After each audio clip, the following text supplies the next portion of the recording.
Queridas, hoje a gente vai falar de Instituto Mais. Essa é uma banca bem comum aqui em São Paulo, mas ela tem questões bem padrãozona que eu acho que vale a pena usar para revisar mesmo se você for prestar outros concursos, certo? Então, se você vai prestar outro concurso, não é Instituto Mais, fica que vai valer a pena, certo? Vamos começar então.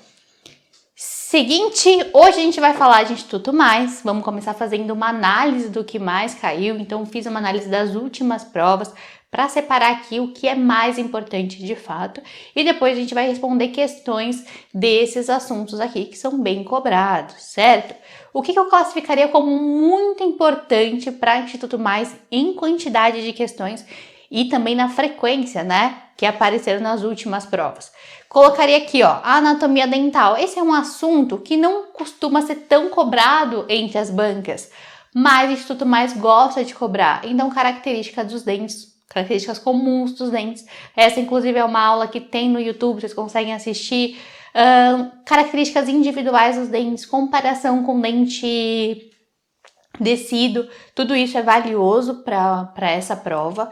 Coloquei código de ética, então tenha uma atenção aí, se tá dentro do seu edital ou não. Se tá dentro do seu edital, estuda porque vai cair pelo menos 2 questõezinhas aí.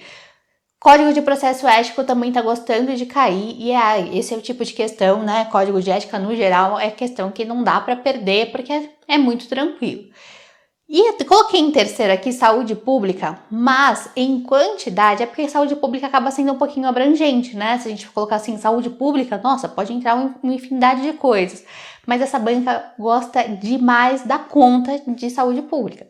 Então tudo que você puder estudar, capricha aqui que vale a pena. Mas o que eles estão mais cobrando é o 80-80. Então capricha no 80-80, eles gostam de perguntar de indicadores de saúde também. Que mais? Níveis de prevenção, isso se eu não me engano tem no YouTube também, vocês conseguem assistir. Decreto 7508 cai, Lei 8142, tudo. Então, saúde pública tem que ir na pontinha da língua. E eu coloquei o quarto aqui, mas esse daqui é menos importante do que os outros. Coloquei estomatologia. Então, a gente tem 2 padrões de provas aí. Uma que eles colocam bastante questões, umas 3 questões aí, e tem outras que eles passam batido, certo? Mas é importante estudar. Então, colocaria ainda, se você quisesse mais assuntos, eu colocaria ainda anestesiologia, que eles gostam de cobrar, mas é mais ou menos isso que eu falei da estômato.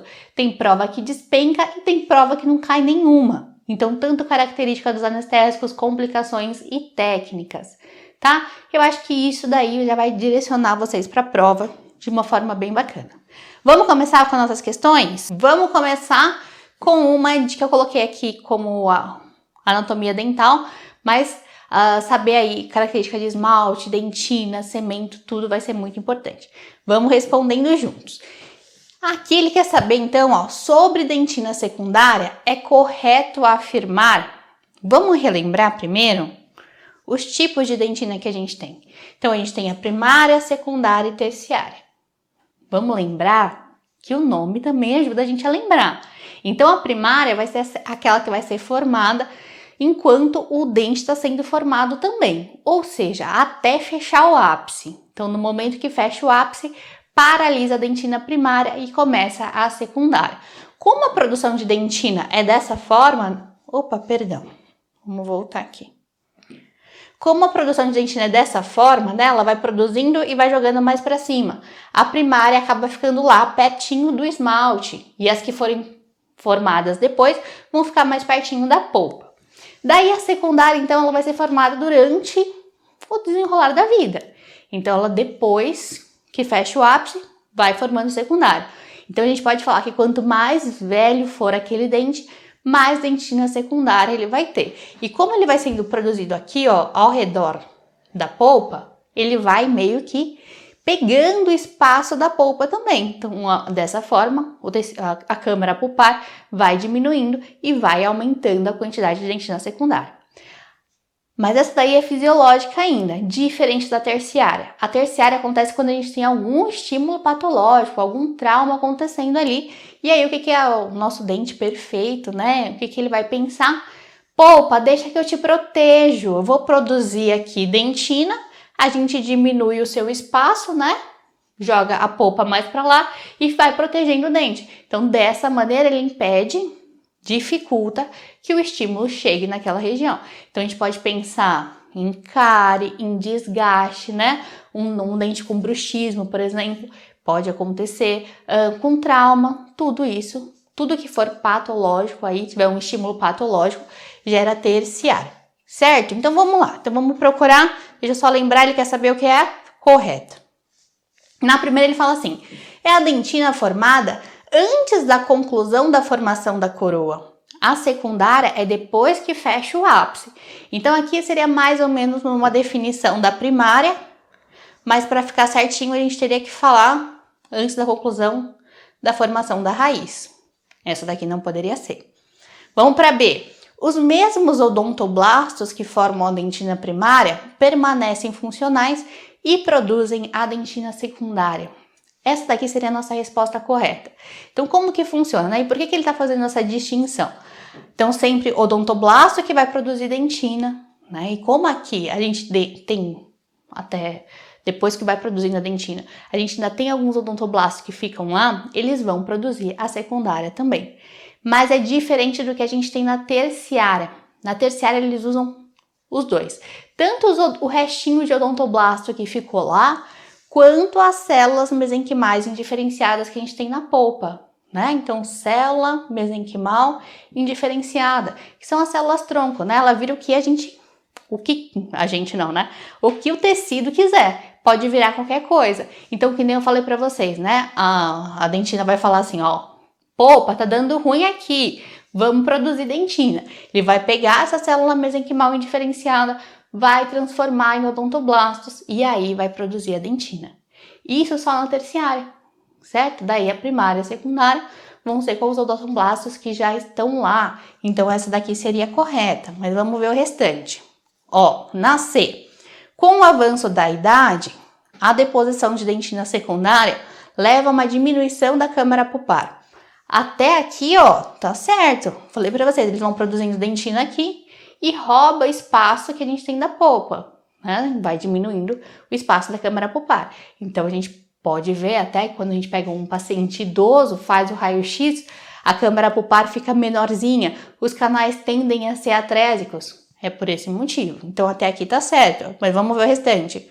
Com consequente aumento da irrigação em sistema de canais. Agora, ele não falou nada com nada, né? Então, aqui não faria sentido aumentar a irrigação. Na verdade, a gente tem até, ao longo da vida, vai diminuir a irrigação do tecido pulpar, mas não é por causa da produção de dentina, né? É por causa da própria alteração que a gente tem na polpa. Então, isso daqui não faria sentido. Até ali, ok. Na D ele fala, reduz a susceptibilidade a cáries dentárias, porém aumenta a sensibilidade do dente afetado. Primeiro que não vai diminuir, né, essa susceptibilidade. A gente até poderia pensar, será que ele estava falando no fator de proteção, né? Do quanto vai ser afetado numa terciária? Mas isso daqui não faria sentido. E ainda vem algo pior que ele fala depois, né? Que aumentaria a sensibilidade.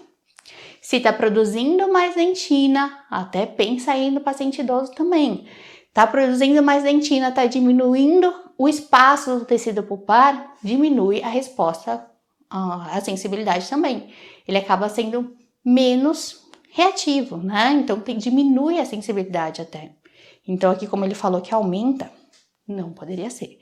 Então aqui a resposta certa seria a resposta B. Vamos para mais uma de anatomia dental. Ó, essa daqui eu peguei uma prova de Santana de Parnaíba, daí eu coloquei aqui na frente PS ou CP. Vocês vão ver porque são duas provas diferentes, né? Então a mesma prefeitura fez duas provas no mesmo ano. Uma era processo seletivo e a outra era concurso público. Então a gente usou essas duas provas aqui. Só para, se vocês forem bater com a prova depois, não se perder. Aqui o que eles querem saber? Vamos lá. Sobre os caracteres comuns a todos os dentes é incorreto. Então, pensando nas características que a gente tem em todos os dentes, o que a gente não poderia falar que é verdadeiro? Essa daqui é uma aula que tem muito completinha lá no YouTube. Se você tiver perdido aqui, a gente vai revisar, claro. Mas se você tiver perdido, eu acho que vale a pena depois assistir a aula também, ok? Na primeira ele fala assim, ó, as faces da coroa de um dente são sempre curvas. E isso é algo que a gente tem como verdade. Isso a gente vai ver em todos os dentes, em todas as faces. Então, por mais que a face seja um pouquinho mais retinha, ela nunca é uma parede, ela nunca é absolutamente reta. Isso também facilita até a não acumular alimento, né? Ajuda nos processos fisiológicos. Então, aqui, ó, então, mesmo quando a gente vê, por exemplo, a mesial de um incisivo central, ela vai ser levemente arredondada. Então, aqui é verdadeiro.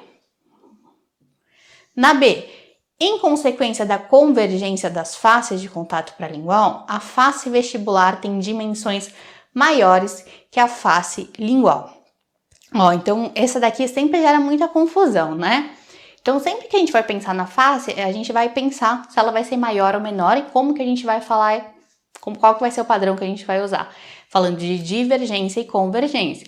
E para você não esquecer, já dei esse exemplo outras vezes, mas lembra de quando a gente fala assim, ó, a gente tem opiniões divergentes. Então, tá abrindo, tá um indo para cada lado. Agora, quando a gente fala de convergente, tá fechando. Então, a gente pensaria que seria menor, ó.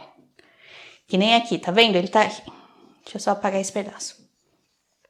Ele está mostrando pra gente as convergências das faces. Então, sempre que a gente pensar que ele está fechando aqui para cima, a gente está falando que ele está convergindo, né? E aqui está divergindo. E sempre que a gente for falar que converge ou diverge, a gente tem que falar da referência. Então, convergindo, ele está falando aqui, ó. Devido à consequência da convergência das faces de contato paralingual, então ele está falando, ó, a lingual é mais fechadinha, que é o que a gente está vendo aqui. A face vestibular tem dimensões maiores que a lingual. E isso é verdadeiro. Isso a gente vê em quase todos os dentes. Tem só algumas exceções, né? Que aí seria primeiro molar superior permanente, segundo molar superior descido, que aí a lingual é maior que a vestibular, e o segundo pré-inferior, ele acaba sendo igual. Para provas mais difíceis, é importante saber a exceção também, isso cai em prova. E a anatomia dental é bom que a maioria das coisas a gente consegue colar, né? Então, se você pensasse aí em passar a língua no seu central, você já ia sentir qual face é maior, a vestibular ou a lingual? A vestibular. E é isso que ele tá falando aqui, né? Essa daqui ele perguntava incorreto. Então, não pode ser essa porque é incorreto. Na C ele fala...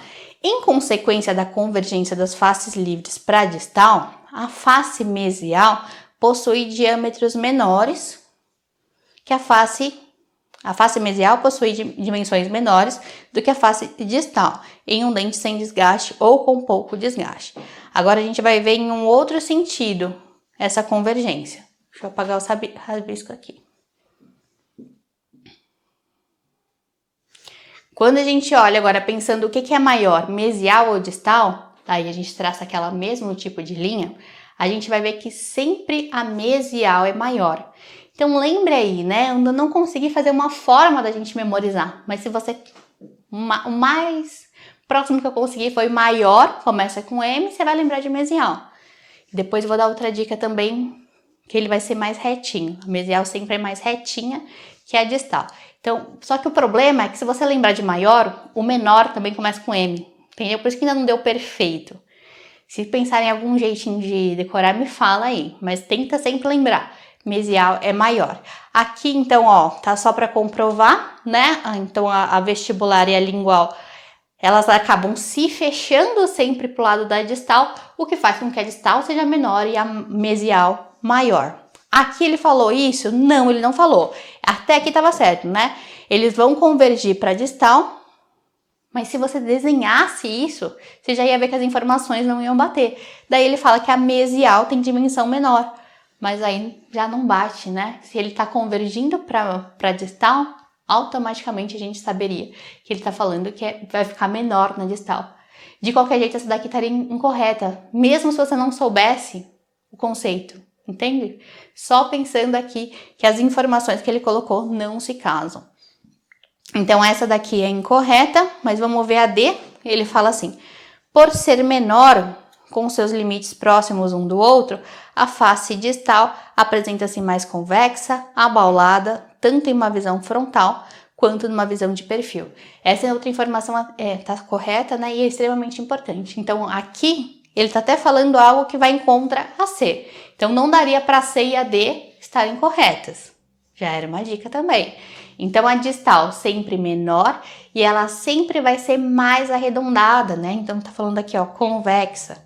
E aí, a dica é, lembra que o M, quando a gente desenha, ele é todo retinho, diferente do D, né? O D a gente faz a bolinha aqui, então você lembra que ele sempre vai ser mais arredondado. Então, aqui eu trouxe uma fotinho também só para exemplificar, ó. Então, ele fala aqui pra gente, ó, no mesmo desenho, ele fala mesial maior que a distal, a mesial é mais alta, também, né? Por isso que a gente fala que é maior. Daí, com exceção, incisivo central inferior, que é igual, e o primeiro premolar inferior, que mesial é menos alta que a distal. E ainda ele fala que a mesial sempre vai ser mais plana, reta, e que a face distal vai ser convexa e curta, ok? Então, isso tudo de acordo com o livro do Madeira, de anatomia dental.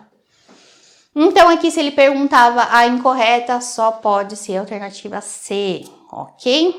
Vamos para o código de ética, esse daí é importante, cai bastante, né? Que nem eu falei para vocês, na banca Instituto Mais. E a penalidade, eles estão gostando de cobrar. Então, aquela partezinha do código de ética que cai as penalidades, dá uma olhadinha a mais, junto com direitos e deveres, que também eles gostam bastante de cobrar. Aqui ele fala, a penalidade de suspensão do exercício profissional previsto no Código de Ética Odontológica poderá ser aplicado no máximo, e aí vamos revisar quais são os tipos de penalidade. Então, sempre do mais ameno para o mais intenso, mais grave, e que é justamente nessa proporção. Então, até em quantidade, né? Primeira vez que errou pouquinho, daí eles vão começando por aqui. À medida que você continua errando ou errou muito rude, daí eles já vão lá para baixo, na gravidade. Então, primeiro é a advertência é confidencial, ele só vai te falar, olha, errou aqui, chamou sua atenção.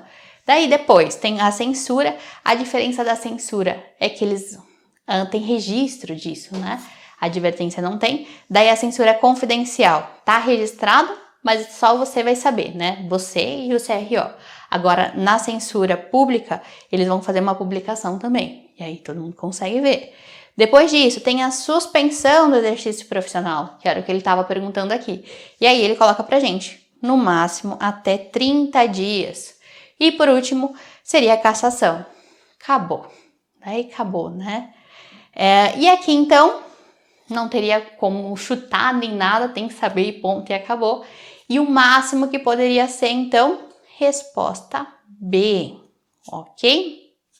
Vamos para mais uma de código de ética. Nessa daqui, então, ele quer saber, são direitos fundamentais, né? No primeiro ele fala, recusar-se a exercer a profissão em âmbito público ou privado, onde as condições de trabalho não são dignas, seguras e salubres. B. Zelar e trabalhar pelo perfeito desempenho ético da odontologia e pelo prestígio e bom conceito da profissão. C. Assegurar as condições adequadas para o desempenho ético profissional da odontologia quando investido em função de direção ou responsável técnico. E D. Assumir responsabilidade pelos atos praticados. A dicona para responder código de ética quando perguntar de direito e dever. É muito fácil a gente confundir. Porque às vezes você fala assim, olha, isso daqui eu lembro que eu já li lá no código de ética. Só não sei se é direito ou se é dever. Lembra que direito sempre vai ser algo para favorecer o indivíduo, tá? Então, isso aqui a gente está falando do código de ética, vai favorecer o dentista. Quando a gente pensar num dever, aí tanto faz se favorece o indivíduo ou não. Mas a gente está pensando no coletivo, no que é bom para todo mundo. Vou dar um exemplo, né? Então, por exemplo, o que aparece lá no código de ética em direito? Diagnosticar com liberdade de convicção. Então, você fazer o seu diagnóstico sem que ninguém interfira, né? Que fale para você, por exemplo, você só pode fazer diagnóstico com espátula de madeira aqui. Isso eles não podem falar. E quem está sendo favorecido nesse caso? A instituição, o coletivo, a odontologia como um todo ou o próprio dentista? No caso, seria o próprio dentista. Então, aqui seria um direito. Outro caso, Renunciar, por exemplo, renunciar ao atendimento, né? Tá com um caso que alguma coisa comprometeu o bom relacionamento de vocês, você pode renunciar. Mais uma vez, quem está sendo favorecido? O dentista, não o coletivo, né? E aí, quando a gente pensa agora no dever, daí a gente pensa no que é bom para todos. Um exemplo, claro, é manter não lembro exatamente os termos que ele usa, né? Mas se manter quitte com a sua obrigação financeira. Quem está sendo favorecido? O dentista quer muito pagar o CRO? Não quer muito pagar o CRO, mas é o que é bom para todos, né? Assim, a gente tem o dinheirinho lá deles, eles conseguem tomar decisões, teoricamente. Então, aqui a gente pensa que o coletivo é melhor. Então, aqui a gente já sabe que vai ser um dever, na verdade. Então, sempre que vir como uma obrigação, assim, que não vai ser ele que vai ser favorecido, pensa que vai ser um dever. E mais uma dica, o que eu pensei agora, que tem uma coisa que entra nos dois, que é o sigilo profissional. Ele entra tanto como um direito quanto um dever. E aí é fácil de você errar também. Então, por que seria bom pro indivíduo, né? Pro dentista? Porque você pode se proteger de uma situação constrangedora ou até perigosa, né? Então, sempre dou o exemplo de, sei lá, um cônjuge perguntar para você se o paciente tem tal coisa na boca, que pode ser uma DST, por exemplo. Neste caso, você vai se proteger de qualquer conflito com eles e vai falar assim, olha, eu não posso te falar isso. Meu código de ética não permite. Você se protege. Você pensa assim, foge que é cilada, né? E da mesma forma é seu dever. Porque da mesma forma você tem que proteger o paciente, pensando no coletivo. Então lembra que sigilo aparece nos dois. Certo? Falei demais, mas aqui agora já fica fácil, né? No primeiro. Recusar-se a exercer a profissão em âmbito público ou privado, onde as condições de trabalho não sejam dignas, seguras ou salubres. Aqui quem a gente está tentando proteger?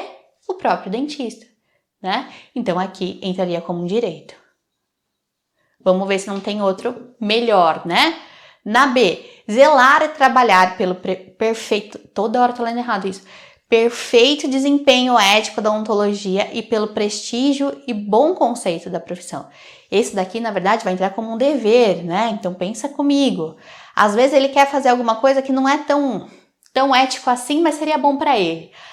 Por exemplo, trocar um atendimento com o prefeito e ganhar um cargo. Alguma coisa assim, né? Não talvez seria bom para ele, mas e para a sociedade?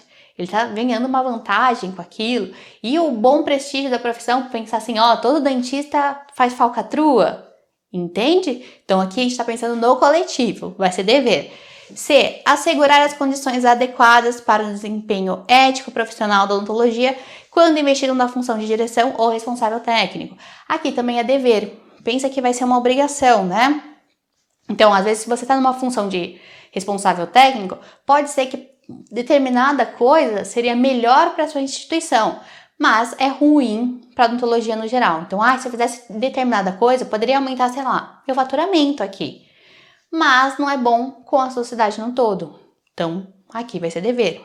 E o D, assumir responsabilidade pelos atos praticados. Então, por mais que às vezes você fala assim, isso daí não foi culpa minha, não sei o quê. Vamos pensar também no coletivo, né? No paciente, na sociedade, na instituição que trabalha. Então, aqui deveria ser um dever também, certo? Acho que assim é a forma mais fácil de não errar. Mas é importante também saber que às vezes eles podem trocar palavras, né? Então, código de ética tem que saber tudinho. Aqui, então, a resposta certa seria a resposta A. Questão de SUS. Essa daqui eu acho que vocês vão tirar de letra também. Mas vamos lá. Essa eu quero saber a resposta de vocês também.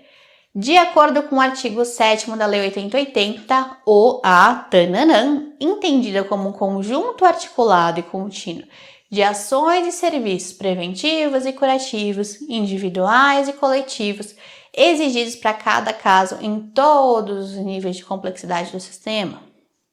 Aqui aí ele pergunta, assinar a alternativa que preenche corretamente a lacuna. Qual que é o princípio da 8080 que vai ser usado aqui?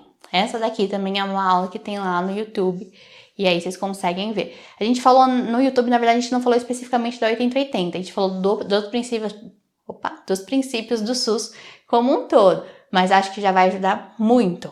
Então ele coloca aqui universalidade de acesso, integralidade, preservação da autonomia e direito à informação. No primeiro ele colocou aqui universalidade. Para falar de universalidade, ele teria que falando assim, ó, é para todos, é de acesso, não tem distinção. Isso seria o adequado para universalidade. Não foi o que ele falou aqui. Aqui o mais importante que ele falou é assim, a gente vai ter todos os níveis de atenção na complexidade necessária para esse indivíduo, pensando não só no indivíduo, mas também no coletivo. Então envolve todos os tipos de atenção, certo? E aí só poderia ser a integralidade de fato. A integralidade é justamente isso. Ela tem vários sentidos, né? Mas a gente pensar em todos os níveis de atenção, pensar em ver um indivíduo como um todo, pensar em atividade tanto individual quanto coletiva. Então essa era a melhor resposta. Na C ele coloca preservação da autonomia das pessoas. Preservação da autonomia seria a gente permitir que aquela pessoa tomasse decisões também, né? Respeitar isso. Decisão da própria saúde, de entender como funciona para conseguir também tomar decisões que possam ser tanto benéficas ou não para a sua saúde. E a gente tem que respeitar isso, né? Então aqui ele não falou nada disso. E no D, direito à informação às pessoas assistidas, na verdade a gente dá acesso, né? Então acesso à informação no caso. Mas pensando em dados do próprio paciente, acesso ao tratamento dele, explicar tudo de uma forma que ele entenda, né? Então isso que ele está falando sobre direito à informação das pessoas assistidas, da gente explicar tudo para esse indivíduo. E aqui ele não falou disso também. Então aqui resposta B, vocês arrasaram.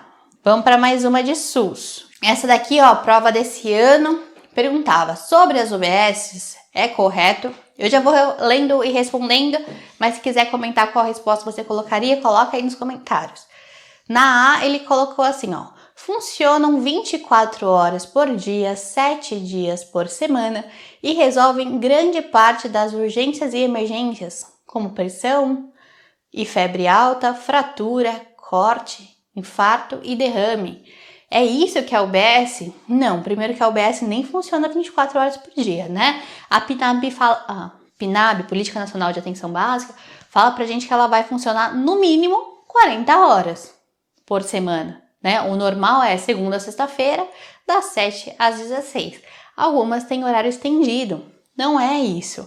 Isso que ele está descrevendo aqui pra gente, né? Resolver grande parte das urgências e emergências, fratura, corte, infarto, isso na verdade é uma definição, e até o 24 horas por dia é uma definição que a gente dá para UPA, né? UPA 24 horas, justamente aqui. Na B ele fala, contribuem com o aumento da qualidade de vida e redução dos encaminhamentos aos hospitais, pois apresentam atendimento médico para diagnóstico e tratamento de problemas de saúde, distribuição de medicamentos e aplicando vacinas. Essa daqui, por enquanto, é a mais adequada, né? Porque pensa comigo, a gente até tem nível secundário, terciário, mas quais que a gente poderia pensar, né, em ambulatório, pensar em urgência, pensar na atenção hospitalar, mas quem é que consegue fazer de fato a prevenção e promoção de saúde, que é o que ele está falando aqui, ó, melhorar a qualidade de vida, reduzir encaminhamento para o hospital? Quem consegue fazer prevenção, na verdade, é a UBS, né? Atenção primária, ele fala ainda aqui, ó, que tem o atendimento médico para diagnóstico, distribui medicamentos e aplica vacina. Mais uma coisa, né? A vacina, onde que ela vai ser aplicada? É na atenção básica também. Então aqui, por enquanto, é a mais adequada. Vamos ver o restante. Na C, suportam as demandas de saúde com média complexidade. Aqui já tinha que ligar o pisca-alerta, né? Porque, ó, média complexidade na UBS, não. É sempre atenção básica, atenção primária. Realiza administração de medicamentos, sutura, drenagem de abscesso, exame de imagem e funcionam 24 horas quando interligado aos hospitais. Aqui é mais uma definição para a UPA, né? Então a UPA, pensando na complexidade, ela vai entrar como média, porque a gente ainda tem o nível de urgência e emergência a nível hospitalar, que na verdade é o que ele vai colocar aqui na D, ó.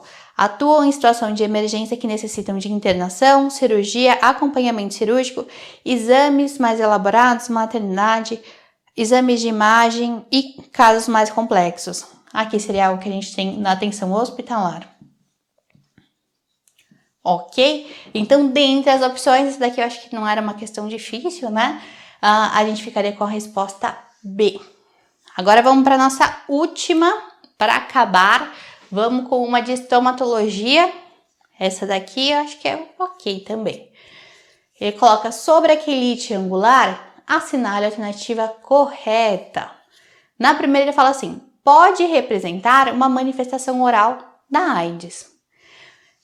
Isso é um assunto que gosta muitíssimo de cair na prova, tá? Então, olha, esse daqui a gente tem aula também. Aula de HIV tem no YouTube.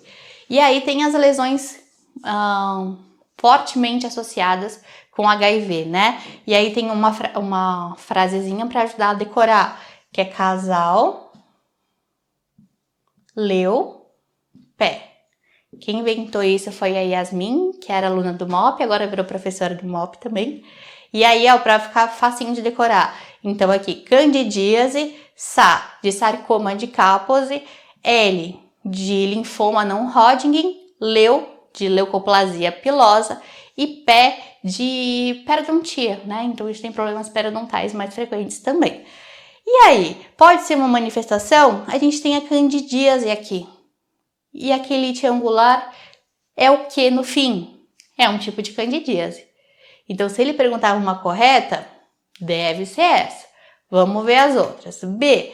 Caracteriza-se pela presença de pseudomembranas esbranquiçadas ou amareladas facilmente removíveis por meio de raspagem. Não, ela é avermelhada, fica no cantinho da boca, né? Tem até um aspecto de escamação. Aqui, na verdade, vai ser a descrição que a gente tem para outro tipo de candidíase. Candidíase pseudomembranosa. Não poderia ser. Na C, faz diagnóstico diferencial com sarcoma de Kaposi e é comumente encontrado em pacientes portadores do vírus HIV. Não faz diagnóstico diferencial com sarcoma de Kaposi, né? Ele vai aparecer como manchas vermelhas, roxas na pele. E aí o que mais faria sentido aí no diagnóstico diferencial seria com um hemangioma, por exemplo. Não dá para confundir uma coisa com a outra. Não dá para confundir com uma quelite, né? Então, não faz diagnóstico diferencial. E na D, tem origem bacteriana. E qual que é a origem da candidíase?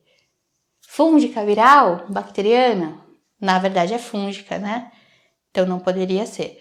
E esse tipo de questãozinha assim, ó, cai muito, sabia? De só trocar... É viral, é fúngico, então é extremamente importante que vocês saibam sempre qual que é o agente etiológico de cada uma das patologias. E isso para todas as bancas, na verdade. Então aqui só poderia ser a resposta A. Ok? Queridos, por enquanto é isso. Lembrando que se você está assistindo aqui esse vídeo no YouTube, na verdade é uma gravação de uma live que aconteceu lá no meu perfil do Instagram. Toda segunda-feira, às 8 horas, eu entro ao vivo fazendo um aulão que os próprios seguidores pedem. Então, se você não tá lá, você tá perdendo. Porque quem tá lá, além de tirar dúvida em tempo real, escolhe o tema das lives e ainda tem acesso aos slides. Então, você tá perdendo muita coisa. Salva aí. Segunda-feira, 8 horas, no @dentista.concursado. Se você quiser mais aulões também, eu tenho meu curso, Método Odontopódico, que foi todinho estruturado para te levar à sua aprovação no concurso. Lá a gente tem aula de português, redação, informática, legislação, saúde pública e odontologia. Tudo seguindo a minha metodologia. Simples, fácil e descomplicado. A gente tem questões, planejamento e tudo mais. Se você quiser saber mais informações, tem o link aqui embaixo.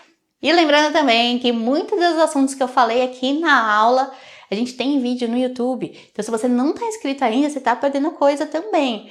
Aproveita, já clica para se inscrever. Se quiser deixar um comentário, eu vejo tudo e eu amo. E também, se quiser deixar o coração, aí eu ganho meu dia, né? Muito obrigada pela companhia de vocês e até o próximo vídeo.